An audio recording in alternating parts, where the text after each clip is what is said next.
Hi, everyone. Joe's here today. Brad's unfortunately tied up with spur of the moment activity, and I'm going to try to carry the ball for a while. Unfortunately, I won't have someone to play off my witty banter against, but I'm sure we'll just cover a lot of ground. And hey, at least I can share some screens today. So, look, new news. A couple of things I thought were kind of interesting. Um, and first is let's see if we can figure out how to do this real quick. Was the story on the J.P. Morgan on Jamie Dimon and his questioning of, well, a couple of things. The 21. There we go. I think you're all seeing it now, right? I believe you can all see this article. Yep. Questioning the $21 million Bitcoin cap. And as it says in the article, that obviously it takes a majority of the nodes to approve any change like this, and it's contrary to just about everyone's interest. So that's really not an accurate possibility. And then the second thing, when I see something like this, and then saying worthless and issues like that, it seems to me like J.P. Morgan's wanting to buy some Bitcoin. The price, I don't know where they entered in, if they have entered or where they've entered, but I think that this is, again, another instance of, people trying to FUD the price down to get the best price for their clients. So again, tells me more institutional investors coming in. So keep that in mind. The second thing I thought was pretty interesting was, a lot of talk about this 100K run coming up. And, one of these guys who was the founder of the first, Bitcoin exchange, which I believe was Bitcoin Center NYC, he's calling for 100 for a variety of reasons, hit some threshold levels, 62, hitting 70 by the end of this month. All feeds into the Pumptober strategy. He touches on what Jamie Dimon said again. Personally think that it's worthless. Again, I look at things like the derivatives market. And, I think there's like 300 trillion in derivatives out there. Are they worthless? Some are, some aren't. In this case, I just don't think you can really say that. And the second thing he says is, blockchain can be real. Stablecoins can be real, no matter what anyone in the room thinks, nor what any libertarian thinks, nor what anyone thinks about it. Government's going to regulate it. And, that's accurate. I completely agree with that. It's just, it is coming, it is happening. And, it's not necessarily a bad thing at this level. Now, I also want to touch on a couple of other things. Here's one about, this tulip bubble comparison, and then, kind of like how everybody says that market cratered, but, some of the academics say that, who wrote the studies, that actually the Dutch economy didn't crater. Most of the people are saying it really did. It was a little blip on the radar. Here's the quote. But the idea that the tulip mania caused the Big Depression is completely untrue. As far as I could see, it caused no real effect on the economy whatsoever. There's a lot of opinions. They talk about other things, .com bubble, which I had some experience with. And really, I thought this was interesting here. Is crypto approaching its Netscape moment? I thought it already had, but now a lot of people are saying it hasn't. And then the interesting part here, too, is that, this next wave they're talking about with DeFi and NFTs and all of this it's all about UX and UI going forward. So, again, how these formats are, technically focused, so they're not easy for laymen to use at first. It takes a while to figure out what's going on. And it forecasts that as the next big wave. But that was pretty interesting. A good article on AMB Crypto about DEXs versus central exchanges. Talking about DYDX, which is one that I'm really looking at more now, particularly when we talk about perps trading and leverage on tokens. Check this article out from a couple hours ago, Beginner's Guide to Perp Trading on DYDX. It's on cryptobriefing.com. It's very informative. Again, there's a statement here that I think it's saying that, they like to block different users from different countries. I've spoken on that in the past as to what you do in those situations. Again, Google VPN. And then I want to talk a little bit about, the kind of the rotation coming up from, actually, let me pull this up, from Jarvis Labs, that we've been talking about. These guys are, let's see if we can find it here. This is old. Let's just go to here. I'll find it. This, Pumptober and where everything's going. Here's the article I want. And this is a really good piece. I recommend everybody go read this guy. There's free stuff here, a lot of free alpha. You can subscribe and really get into some granular on-chain analysis, quant stuff, and they're using an AI protocol. That's pretty interesting. So he always talks about this, but there's a couple of things that I think are really interesting. When he starts tying into some of these things, this hodl waves that he talks a lot about. And he's kind of, leading to this concept, looking at BTC dominance versus ETH, of when charts flip. And, in essence, what he concludes is that, as many people do, this is a great piece. I would recommend just look at these hodl waves. It's when people buy and how long it takes for them to get positive and how many of them are still holding and new ones. So, unfortunately, lots of people buy near the top, as we kind of talked about yesterday with the router protocol, WIC, driven from that KuCoin group. People tend to FOMO in and get in at a high price, and then they got to wait it out.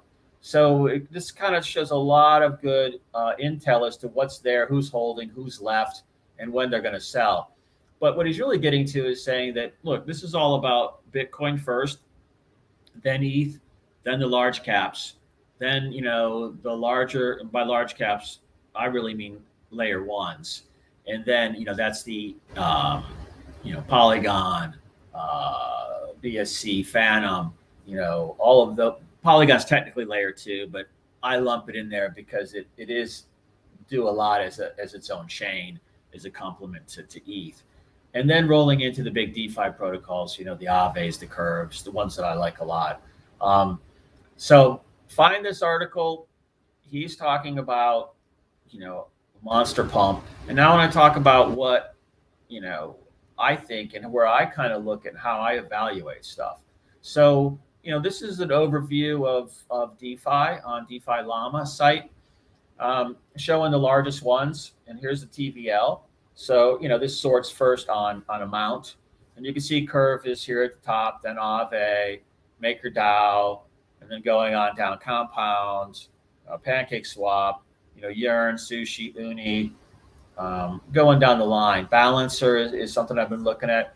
But now you see all the biggest ones, but then you got to look about, just like you would do equity analysis, market cap to TVL, this comp here.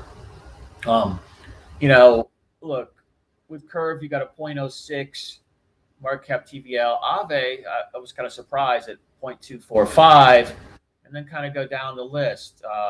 Look at like Sushi, 0.37, Uniswap, 2.56. So when I look at things like that, I tend to think, I don't want to say overvalued, but I do look for the ones that are kind of below the average. So to me, that's anything that's 0.0 something. So Balancer, 0.066. They're on Ethereum, Polygon, and Arbitrum. And then you kind of go up. Look at, Anchor. I don't really know much about them. But, Sushi Swap, look, they're on all these chains. AnySwap, all these chains. Yearn on, Phantom and ETH. But then kind of keep going up. 0.024 Lido. I don't really do anything there. But, I do a lot here. Curve. So 0.06. So to me, I look at that and I say, just at keeping the TVLs the same, this has essentially a 4 to 5x to get comped with Aave. Now, I don't know if that might mean Aave could go down a little.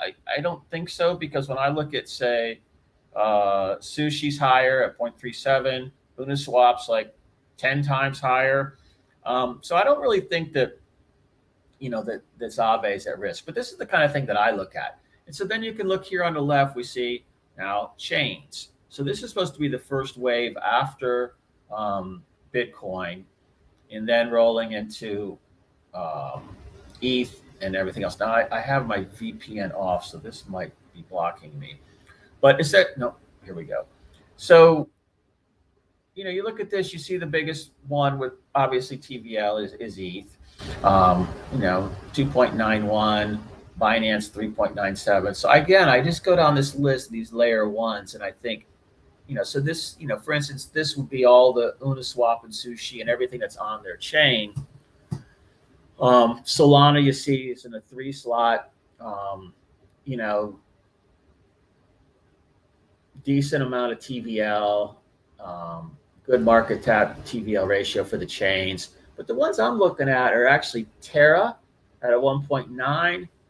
AVAX I like at 2.1. Obviously, I'm already in Phantom. Again, look at 0.99. It's the lowest comp there of the top tier. So to me, I think that still has a lot of room to run once we cycle through the BTC and ETH appreciation that everyone's talking about. But I tend to look at comps. So, if you go on down these chains, you'll see more that you might recognize or do stuff with. Just again, look at these numbers and, like 31, I wouldn't touch it. 28, 21, these are old, 2017 legacy plays that, seem to still be around. But, kind of do that type of comparison. There's a lot in here that, Waves is talked about. It might be on the protocol side. And then let's look at that third wave after, BTC, ETH, and the layer ones. Again, here we are, we've got all these potential plays here to mess around with. Compound, Curve, Aave. So these are tools you kind of use to sort of see where things are and what makes sense. These are the chains. So, again, you can see some are in all the chains. But look, Curve's in Avalanche, Ethereum, XDAI, which I need to start studying up on, Polygon, Arbitrum, and Phantom. Those are about the only places that I really play anyhow. But some of these other ones you look at, a lot of AnySwap, Moonriver, Avalanche, KuCoin, Harmony, Binance, Ethereum, XDAI again, Hiko, which is an interesting one I'm digging into a bit, Polygon, Arbitrum, and Phantom. That just is feeding into the cross-chain liquidity thesis. So when someone really gets these UIs set to where the average person can, use them with confidence, you're going to want this type of thing, because then that's where like multi-chain stuff comes in. We talk about like router protocol and others. So that's, kind of where I get a lot of my analysis from, is platforms like that. So I'm going to, apologies if I'm going too fast for everyone, but, a couple of things that I don't have my wallet connected just because I don't want to. But if you look at something like this, this is QuickSwap, and this is layer 2, so Polygon QuickSwap. You look at these APYs. So, I do a lot on QuickSwap, but mainly to capture yield. And, I talk a lot about the Guard pool and the Monavale pools that are still hanging in the, 1,000 plus range. But, if you're holding any of these tokens, this is the kind of thing where you go and park it for yield. It comes in DQuick, which then swaps to Quick, and then you buy those tokens when they're down. So, you look at your, watch list or portfolio, and you find the ones that are down that day and you add. So here's one that I've been kind of starting to study is Erewhon. I'm in this one, at 1,271% APR or APY, excuse me. And it delivers. I mean, every day I'm pulling a nice chunk out of there that then I buy other stuff with. I don't really buy more Quick. And here's another one. I'm in this one. Again, this has been holding up for months. So I don't go until I see those things crater. And with Mona Quick, I bounce in and out of that one every now and then, but I don't really, I don't know. Monavale is a very, it's digital axe, .xyz. It's a very thinly traded token. I believe there's only 10,000 minted or available. and it's the token to drive their platform. So, if they catch on big and, they've been doing the NFT auctions for the digital fashion and some pretty nice price tags in there. But what I get, if they get really big in the whole, like, people buying the gear for esports avatars and things like that, then Mona can really take off. And I don't know. I mean, Quick is kind of tricky because it's got a pretty small market cap, about 150 million. If you look at its market cap to TVLs, it should move up. But there's so much competition in DeFi that it's one that I'm not super comfortable holding a lot of. So I tend to use it to buy other ones, but I do all the transacting on the platform or on Slingshot and add to pools as I see fit. I might, I'm kind of thinking about this Mona pool down here that's paired with USDT. I don't know. I might end up pulling some from that just to get the USDT to purchase some other stuff, but I haven't really decided. I always kind of just end up leaving it. But there's plenty of pools to find here that can help you, or you can find the tokens you like. Again, Atom is one that I'm checking out. Cosmos, Erewhon, I see paired with Atom, so they must be somehow tied there. Once I figure out what's going on there, I'll let everybody know. And this is Sushi Swap. This is I'm not connected, but this is kind of the stuff you see. I mean, some pretty crazy APRs. That's APY because it's annualized. Inverse finance is very popular in some of the circles that I'm chatting in. Spell, I like a lot. But I'm on Phantom with Spell doing stuff over there. But you see these high APYs. They don't always hold for long. So, you kind of find one that you have tokens on, like this one, Spell. You jump in for a day or two at 500% APY. I mean, even this one, I don't know, this might have just launched, but a lot of people have Inverse that are also in Ohm and a few others, or Elk. So I would expect this one to change pretty quickly. But, this is something you can do for an afternoon, throw it in and pull it out. Sushi Swap has a lot of pools. Normally these, APYs are more institutional grade APYs, as I call it. So see if we can get to some of the lower ones. They might have had a pool rollover too, is why these are so high. But you come down to the lower ones and you do find like ETH, USDT, and Link ETH and different things that are, a lot of the tokens that I like, but, I can get more than 28% in other places. But always a good place to check. And, one of the top tier, ones like Uniswap. This is a good exchange or trading platform for Polygon, Slingshot. There's rumors they might be doing an airdrop in the future, which means they might have a token.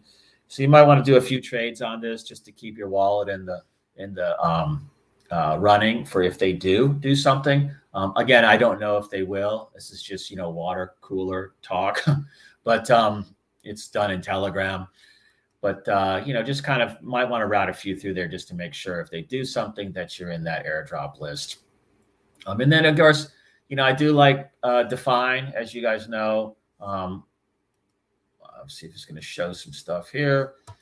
And this one, look, these are the ecosystem pools, so there's no lockup or farms. But, look, you pick the tokens. Cirrus, a lot of people were talking about that today. Define Matic, Define Luna. I'm accumulating some Luna now. Link, I've been in a lot. I like Aave. So we still are, 155%. That's APR. So, you're compounding every day. So that, you run it through let's pull up a daily compounding calculator. And what are we looking at here? We're looking at, what did we say, 155? So you go into here and just start with 1,000 as your number and punch in the 155. And then let's just say 1 year. And then let's look at daily compound. And then see what happens to that 155%.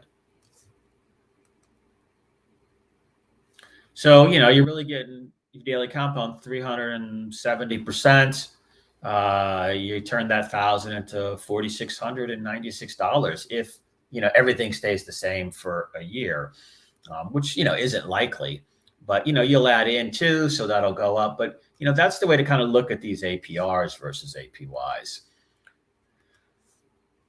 So I know I'm covering a lot of ground here. I just want to take advantage of the ability to share a screen and kind of talk about things. So, also when you look at these defined pools, this is when it's going to end, 9 days, 20 hours, 37 minutes and change. When those roll over, everything's still safe. Your stuff's still there, but you have to kind of pull out the liquidity tokens, the LP tokens, and then restake them in the new pools. So, I'm in this one, the Curve one, and I'm in the Aave one. Not the highest APRs, but, look, I like accumulating Curve in particular. So, on the other platforms, it's in the 50, 60, 40% range to do anything with it. I also believe in DeFi, that's going up. So to me, this makes a lot of sense. But when that rolls over, the new pools come out, you expect this to start in like the 900 or 1400% range. And it will hold there for a day before people start shifting, because sometimes people forget. What I did find interesting is there are these 3 pools at the bottom that are expiring in 20 hours. ELE, I don't know that at all. FRM, I don't think I know that one. Gosh, I've been looking at, I've heard people saying some good things. I don't know anything about it yet. But, at this level, when these roll over, a lot of these are kind of speculative plays, is my guess. So people kind of forget about it for a day or so. So you definitely want to, if you like any of these, or you're holding any of these, and you want to get more defined, look at these pools in 20 hours, which sounds like about 8 o'clock tomorrow morning. Now, they also have a couple of pools here on Defined that I'm in. These popular farms. I'm not really in any of these right now, but these yields aren't as high, but you got decent pairs of stables, and you earn Defined token, but it's locked. So at the end of the pooling time, this 9 days and 21 hours, then it unlocks and you get 25% of the tokens, and the rest vest. I think it's typically 25% of the remaining amount every 2 months, or maybe it's the 75% remaining each increment of 25% every 2 months. So effectively 6-month lockup, which works to your advantage. I think I got a bunch in there still. It kind of keeps you from selling. So, it's a good kind of hodling place. But these are, the yields are low, so I don't really do a lot here anymore. I am over in the dual farms, though. And again, with these, there's only 3, I believe. I don't know what Nord is, and I don't know what Razor, although I have heard some good chatter about Razor. But this one I'm in, the router protocol with Define. You could see it has 4.7 million in it, and you get rewards. You get route and Define, and it's running at 192% APY. Again, you daily compound this. So what you would do is, I don't have my wallet hooked, but you would press this button and it'll show how much you could claim. There's a claim button, and then you basically go over to pool side, and anybody doesn't know, you would add liquidity here. So it'll show your pools and your wallets connected. But let's say we were doing Aave, you punch Aave and Define, and then add it. You put your amounts, whatever one you're thinking of first. Let's say you had one Aave, you'd put that here, and then it would match it with your Define, and then this is the add. So you'd add it here, and then once that transaction clears in your wallet, then you basically come back to the farm section here, and you go to that pool. In this case, I think we're talking Aave Define, and you would go here and hit the deposit button, and then you would deposit the LP tokens like that, and you approve it all through your wallet, whichever one you're using. Now, the final thing here is that they have some launch farms, and on this one, I think there's only one, and I don't know if it's going to show, but it's the Matrix ETH one, and so I like that one too. And then for all the excess Define, I just store it here, stake it, and get V Define, which is their governance token, and it gets 75% here interest on those deposits. And, I use that to just keep matching up with the stuff that I like in the pools. So that Define is actually one of my favorites right now on Polygon. It's super cheap. So, a lot of smaller investors, they might be pulling out, getting $1 a day or a couple bucks a day. When you can run a transaction, these transactions on Polygon, and the cost is pennies. Where if you're doing it on ETH, I mean, we all know those gas fees are insane. So maybe that would be $100 to do it on ETH. So you just really can't do that over there right now. Another pool on Polygon that I talk a lot about is this crystal pool. Again, some pretty cool stuff. You got the mines where you mine the crystal. Again, the one I'm in here is Azuki Matic. It's got, only 85,000 liquidity. But again, I know, people who are in here and I trust their judgments. But what you do is you basically are, getting rewards in crystal. So it shows crystal earned, you harvest it, cost a few pennies. And then what I do is I go over to the pools and, I do the auto crystal pool. So you basically put it in here and it just compounds for you. I think it's every 2 hours. Now, to be honest, there's not a huge difference between, like, say, compounding weekly versus daily. I mean, maybe it's, let's say you couple 100% APR and you compound weekly, you're going to end up with, 600 and something. If you compound daily, you end up with like 600 and something, a little bit more. So if you're compounding every 2 hours, again, I think you get that kind of marginal decrease in utility from that. But it does it for you anyhow automatically. So, who cares? And then I take the crystal that comes out of here and I put it in the other pools. So, something's wrong with my throat. Maybe it's because I'm having to talk all the time without Brad. But what I've done here is, first I was in the Earn Azuki pool for a while, but I just earned so much Azuki over on another platform that it's not, I just pulled out. And now I'm in the Earn Aave and Earn Curve, wherever that one is. But Aave, there's a curve somewhere. I mean, oh, here it is, Earn Curve. So what happens is you put the crystal you get out of the auto compounding pool into this, and it gives you Curve, and it goes straight into your wallet. It'll show here, and the Aave will go straight into your wallet. But there's a couple other cool ones. Mana is cool. I haven't done much in there lately. Avalanche is cool. Link is cool. I mean, these are ones that feed into that thesis about Bitcoin to Ethereum to large cap and, layer one stuff and large DeFi protocols. Those are all players in that space. And another one down here that I think Solana's on here too somewhere. But, the APR on Solana, I think, was like 120%, which is another thing. I sort by APRs so you can see everything and just earn those tokens too. So, again, this is a pretty, I don't know if it's new, but it's new for me.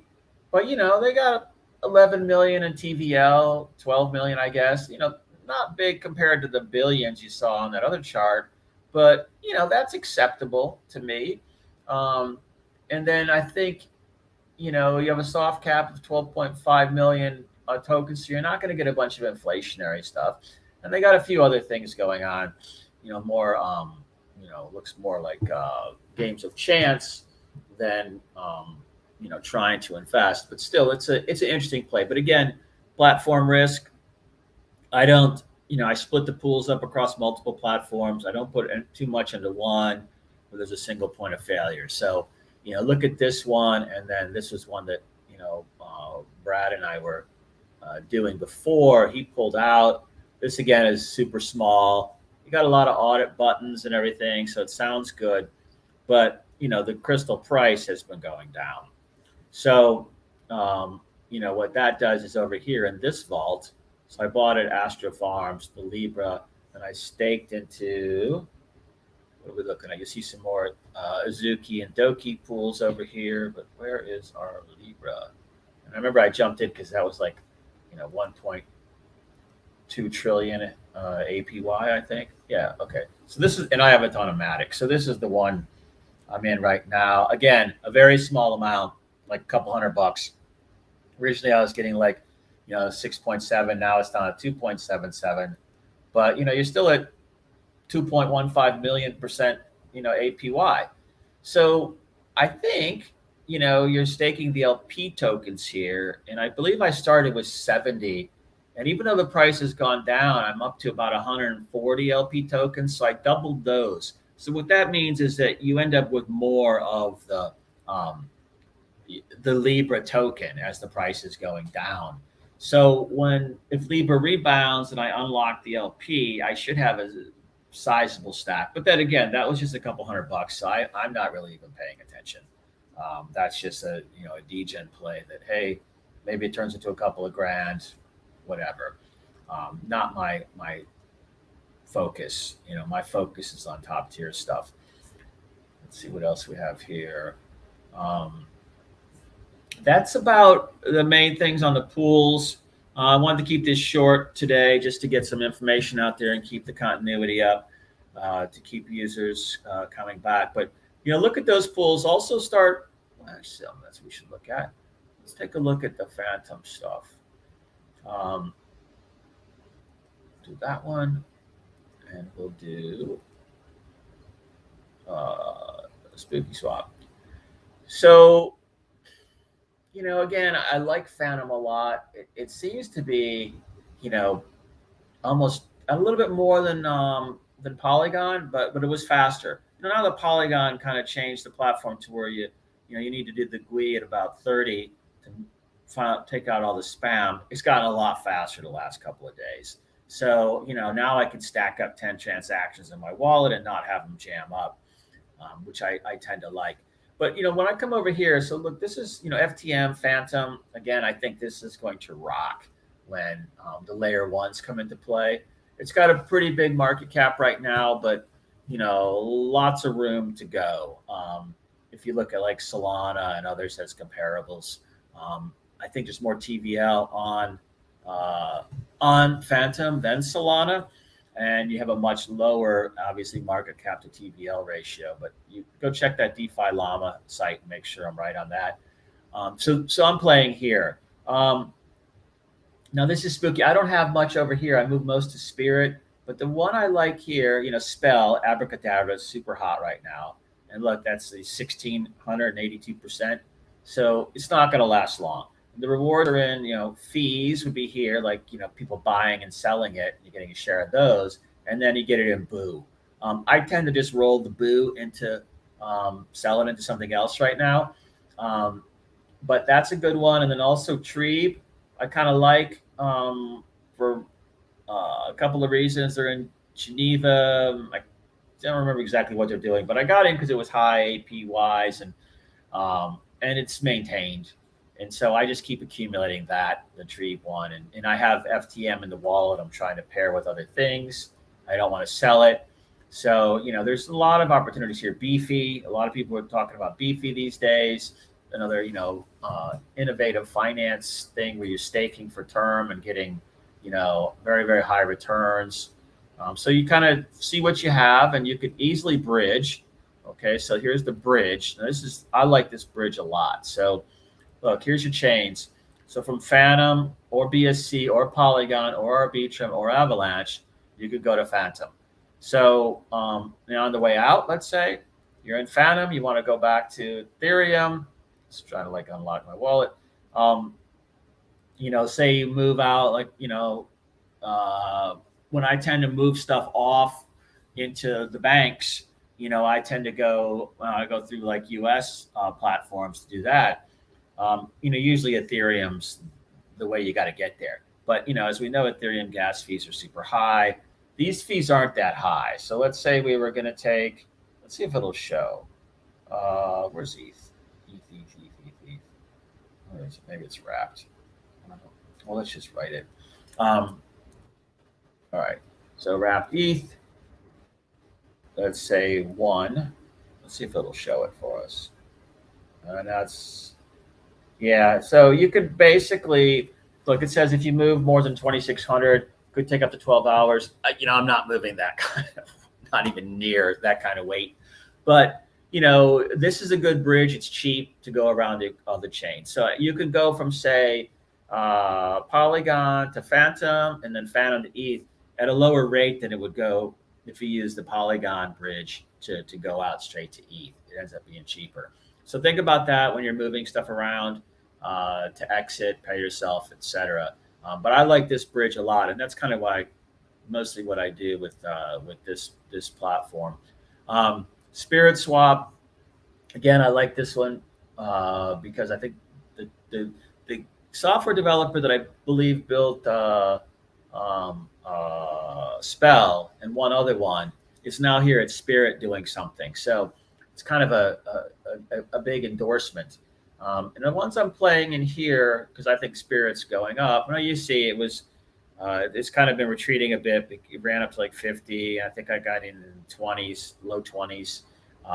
So, I'm not buying Spirit at the moment, but I'm accumulating it. So I'm not in this one. Where am I? I'm in. No, not that one. Where's Spell? Yeah, this one. I'm playing here because Spell's been moving really big time too. There's rumors of a lot of integration stuff coming. Other tokens, I don't really know anything about these other ones. You see ELE again. MIM is kind of the paired with Spell. I think it's the governance token, or no, it's a stable kind of governance token. Kind of interesting.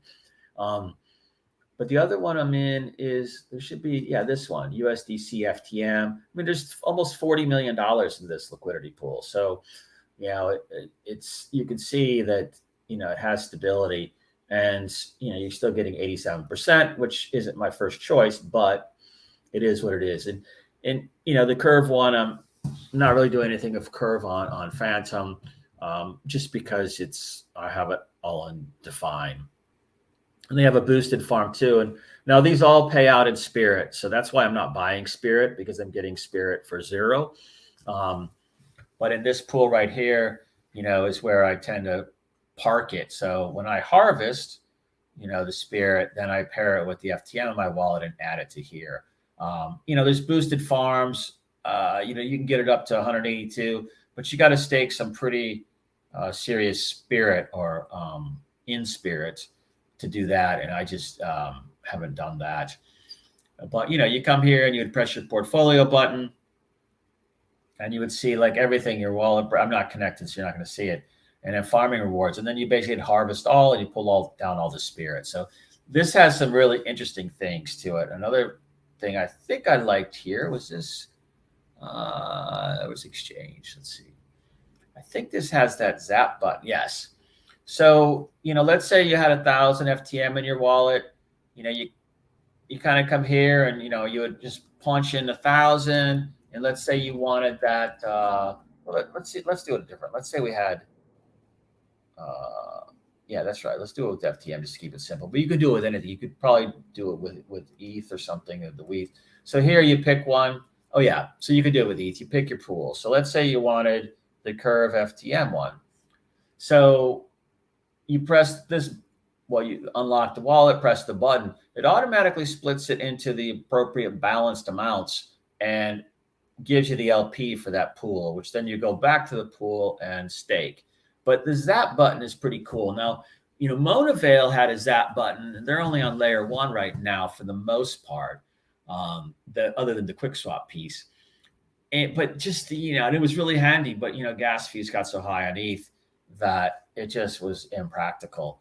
And so, I didn't really want to stake on that site, but this works here on Phantom. So that's kind of clever. Obviously what you would probably really do is you'd be in here with, you'd have moved some ETH over. Is it going to do that for me? Maybe it only goes from Phantom. Yeah, maybe it only goes from Phantom. But it's a kind of a user issue that facilitates, ease of use for people that don't understand the 3 or 4 steps that, I've been kind of speaking out quickly on here. So, Phantom, I saw a little rotation out of Phantom. I saw some rotation out of, some of the other ones that I like. It looks like some money is rotating to BTC from what I can tell. So, when I see that happen with Phantom, then I kind of watch it. I look for the lowest ones on my chart or on my watch list. And then those are the ones I tend to then buy some of and add to these pools at that point. So, you're kind of taking one that's up to buy one that's down and then staking it back in for, whatever your APY is, which if you have a short, medium term strategy, I think that's a good play. And then finally, I guess we could talk a little bit about NFTs before I go. But, look, this is one, I'm going to put this collection up here. And so, obviously layer one is expensive. But layer two, again, you're on Polygon then. So you get the transaction fees are significantly lower to do anything in NFTs. This is like, your institutional grade NFT platform. You can sort low to high, you can sort by artist, high to low. Just to show you what, we talk about Searlight a lot. Right here. I mean, this one's, well, you don't see the big prices on the on the Polygon side because it doesn't get as much traffic because again, not everybody knows how to set up or is into crypto that's on OpenSea. Some are buying NFTs with credit cards and things like that, so they're not doing it with crypto, and it's just easiest for them to be on layer one. Now, this would be layer one. They also tend to be the ones that buy the stuff at the highest prices, that tend to ape in. So, here's some prices for you. So look, this is the Titan DAO stuff. I mean, they haven't sold yet, but there is, you can see what the prices are like. Now I'll show you some that have sold. We can find the Searlight, some chain binders. There's a partnership with Sushi Swap that did those. Okay, here's a Searlight. Now this one, there were some. Is this Lo-Fi Island? There's something like one of these was selling for. You see last prices. One sold for 35, but that might have been on Foundation. Well, 3 ETH. I mean, which is 10 grand. So, when you look at things to look at in these kind of things is, how many, what's the mint size, it is a very important thing to look at. So in this one, you can see there's only 50 of them total. And it's, going for 10 grand. There's a lot of ones that are much smaller than that, but Searlight is super popular right now and everybody wants their stuff. But I like to, this is another place to kind of start angling because remember, I think I picked up this one and this, no, there's ERs and LRs. So let's look at this one. This guy's Mert. He does a lot of stuff with Doki Doki. There's only 20 of them. So, again, think about this because when we rotate from BTC to ETH to layer ones to large DeFi protocols to then smaller DeFi and NFT and niche, that's when I think this is really going to blow up again. So this is just the Doki Doki collection. There's some pranksy stuff, but if you go to the main screen, there's so many choices. Just go in and look at the artists and see if there's things you like, because what happens next is that, and this is the sort of holy grail of NFTs, is, when you can take this one let's find one that's actually sold. It has a pegged value here. I'm not seeing last sales. Let's see what we got here. All right, well, these are kind of interesting because these are the ones that are pegged to ETH. There's ETH physically backing these ones. Not these, because anything that had a little diamond at the bottom, those aren't pegged or backed by ETH. Those are just regular old NFTs. But okay, here's one. Let's look at this one again. This sold for 2.5. So companies appraise these things, and it's it's upshot, I think, and it's just based off comps. So last sale price is usually what they're going with, and you can see, all-time average price is 1.39, but the last sale, I think it showed at 2.99. So, let's say Upshot says this is worth 2.5 ETH. Just like we go to these DeFi platforms like Aave or borrow platforms and bring in money. Eventually, there's a couple companies working on how you would stake this like crypto, like you would do ETH. So you could go to a platform and stake this NFT and it's valued at 2.5 ETH, then you can borrow 1.25 or more, depending on the platform, and what the borrow ratio is. And then you can go deploy that in DeFi protocols, or go over to DYDX and lever up some tokens you like. You could trade that, and then if the value, you probably could get insurance on value decrease. But if the value goes up, you still have the NFT, you haven't sold it. Value goes down, you have to borrow that you took. So that is what's going to open this up, other than just secondary market sales, which is primarily the way I exit. When you can then, a lot of people are building big portfolios of high quality NFTs, and then they're going to be able to go in with, I think, one of these, that I think was a 3.3, sold for 35 ETH a couple days ago. That's what, a couple 100 plus, so you could go park that, borrow 50 grand and go trade with that. And there's a coupon, but a lot of times the reward they give you is higher than the interest you pay them. So, you're actually getting paid to take the money right now. So that's where I think I think that could happen in the fourth quarter. So, or this quarter, but more like closer to December, maybe Q1 2022. That's why you want to start accumulating these in ones that you like. But, like anything, art, if you go to Sotheby's or Christie's, you're not buying stuff you don't like. I mean, some people are that just are managing people's money, but I tend to buy art that I like, or look at art that I like. So, find the ones you kind of like and, just hold them and save them. And then eventually you'll be able to turn those into real money, or, if price goes up, you could sell them at a hefty profit. So I think that's about it. I know that we've talked about, adding broadcasting into the Telegram channel so people can start asking questions. I know that I'm not active on Twitter, but Brad is very active on Twitter. So if you have any questions, or anybody has any thoughts, or you want to, ask a question about a token or a concept, or how do you do this, or what do we think of this, feel free to tweet him directly. And we'll start queuing those up as well. I'm going to cut this one a little short because I don't want to be boring people. You don't get the back and forth that I know that everybody likes. But I hope it covered enough ground for everyone to where you could, learn something new today. And we'll return to the regular format tomorrow. Again, thank you, everyone. And look forward to speaking again soon. Bye-bye.